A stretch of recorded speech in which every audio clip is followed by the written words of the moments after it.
Magandang kilabot na gabi sa inyong lahat, mga ka-hunters. Andito na naman tayo sa panibawang ghost hunting video ng Cebu Ghost Hunters PH. Mga ka-hunters, andito kami ngayon na makikita dito sa likod ko itong abandonadong ancestral house dito sa Cebu. So mga ka-hunters, tingnan natin kung ano yung ating makita dito sa loob ng abandonadong bahay na ito at kung meron bang makipag-communicate gamit ang ating mga equipments. Kasi mga ka-hunters, bigla kaming pinapunta dito upang ito ay maimbestigahan kung totoo ba ang kanilang mga nararamdaman na nakakatakot sa loob ng bahay na ito.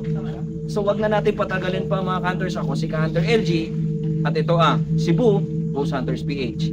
Let's go! Cebu Ghost Hunters PH V2. Jan.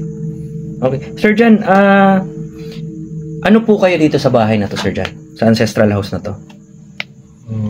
Caretaker. Okay. Sir, sa tingin nyo, sir, ilang taon na siguro tong nakatayo itong ancestral house na abandonado na to? Siguro mga 100 years. 100 years? Siguro. Okay. Sir, bakit po kayo napatawag sa amin at ano po yung gusto niyo namin gawin dito sa bahay na to? Para investigate nyo. Kasi